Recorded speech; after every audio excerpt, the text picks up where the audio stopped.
இது போகும் வழியோ வெற்று பாதை, திரும்பும் வழியோ வெற்றி பாதை. திரும்பிய இதயத்தை அடைந்திடும் பயணம் இது. கடல் தாண்டும் பறவைக்கெல்லாம் வழியில் மரங்கள் கிடையாது. ஆனாலும் கண்டம் தாண்டும் சிறகுகள் வலிக்காது. மலையேறும் எறும்பின் கால்கள் வெயிலை மிதித்து உடையாது. மனதோடு காதல் வந்தால் மனிதா தடையேது.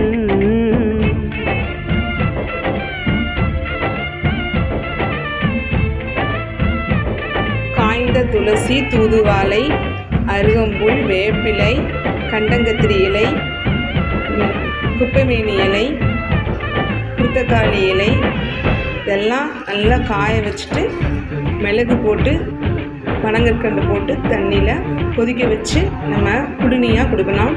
சளி எவ்வளோ சளினாலும் இறங்கிடும். உடம்பு ஆரோக்கியமாக இருக்கும். மாதத்திற்கு 2 முறை குடிக்க வேண்டும். இப்படி பக்குவப்படுத்தி நல்லா வச்சுக்கோங்க. அதுக்கு பொடியாகவும் திரித்து வச்சுக்கலாம். நீங்கள் இப்படி காய போட்டு நீங்கள் வெயிலில் காய போடக்கூடாது, நிழலில் உணர்த்தி வைக்கணும்.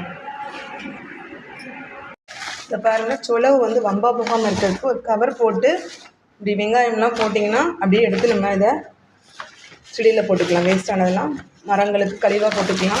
நல்ல வெங்காயத்தை அப்படி எடுத்து வச்சுக்கலாம். நம்ம பொன்னாங்கண்ணி கீரை கண்ணுக்கு ரொம்ப நல்லது. சிறுகுறு போட்டு கூட்டு வைக்கலாம். இன்னும் பொரியல் மாதிரி பண்ணி சாப்பிட்லாம். குழந்தைங்களுக்கு நல்லது. அப்படி இல்லையா, தோசை மாவில் போட்டுட்டு குழந்தைங்களுக்கு அடை தோசை மாதிரி சுட்டு கொடுக்கலாம்.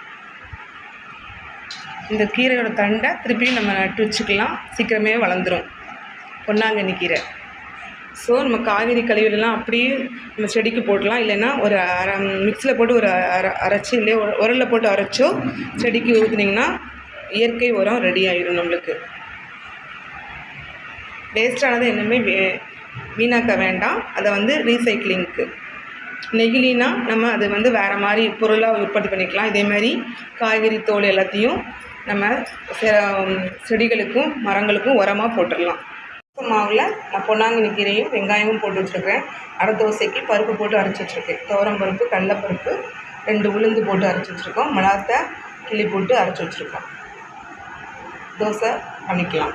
ரொம்ப ஹெல்த்தி.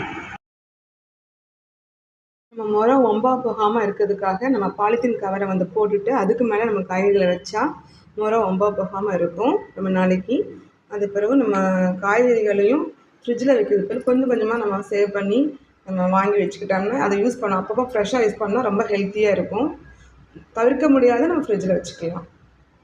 வாழ்க நலமுடன் யாவரும்.